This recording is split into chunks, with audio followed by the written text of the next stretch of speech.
Hello, c'est HR, votre chroniqueur. Alors vous avez vu, j'ai mis la casquette SF, donc forcément, je vais vous parler d'SF. Plus précisément, je vais vous parler de la série Quantum Leap, qu'on peut également appeler Code Quantum 2022. Alors je vous le dis tout de suite, j'ai apprécié cette série.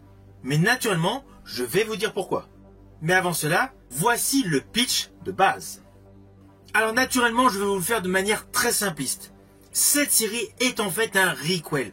C'est à la fois une sorte de reboot de la série jadis Quantum alias Quantum Leap, diffusée de 1989 à 1993.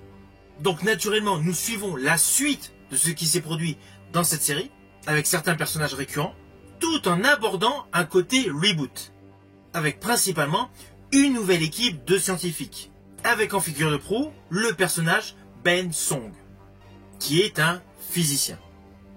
Ainsi, avec son équipe, il se retrouve totalement plongé au cœur d'aventures temporelles variées. Dans cette série, il y aura l'époque Far West, le monde de la boxe, le monde de la chanson, les camps de jeunes, les expériences scientifiques, du surnaturel avec de l'exorcisme et beaucoup de conflits militaires. Bref, il y a moult aventures sur différentes échelles temporelles. Car la grosse particularité de cette nouvelle série, c'est que nous voyageons également vers le futur. C'est la grosse innovation en termes de voyage pour tous les aficionados de jadis Code Quantum.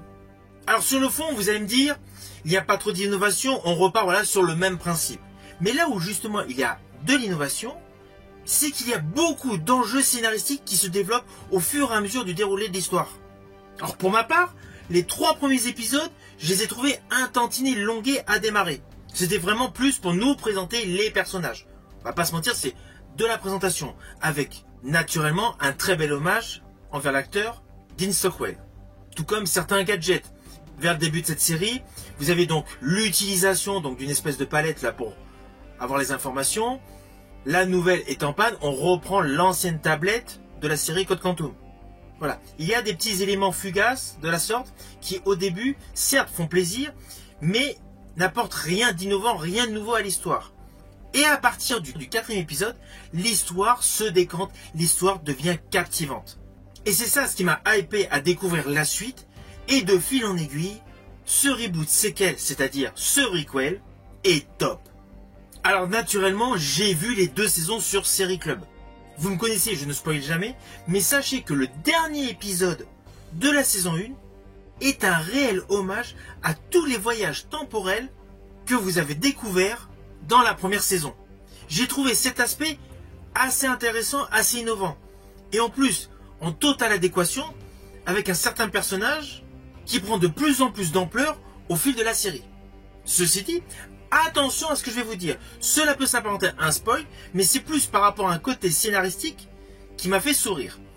Le premier épisode de la saison 2 met en scène l'histoire d'un avion qui se crache et nous retrouvons une des protagonistes principaux de la série Manifest. Voilà, j'ai trouvé ce petit clin d'œil scénaristique assez cocasse.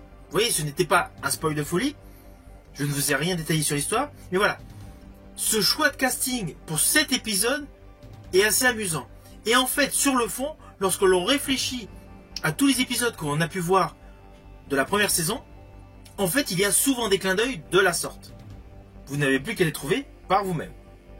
Alors sur le fond, la série a un côté totalement innovant pour capter un tout nouveau public.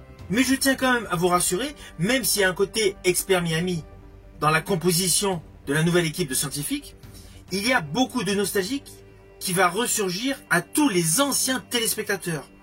Car il y a beaucoup de clins d'œil scénaristiques. Outre le fait de quelques petits objets qui sont présentés ici et là, il y a également des clins d'œil scénaristiques.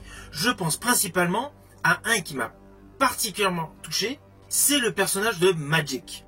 Ainsi, au fur et à mesure du déroulé de l'histoire de cette saison 1 et saison 2 de Quantum Leap, il y a une réelle alchimie scénaristique pour satisfaire aux anciens et aux nouveaux téléspectateurs.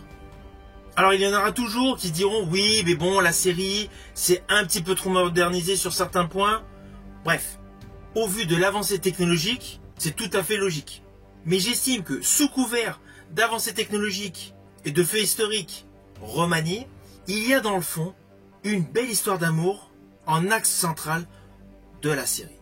Ce qui confère à l'ensemble de ces 2 premières saisons un attrait supplémentaire. Alors naturellement, c'est une série que je vous invite à découvrir, surtout si vous êtes fan de SF comme moi.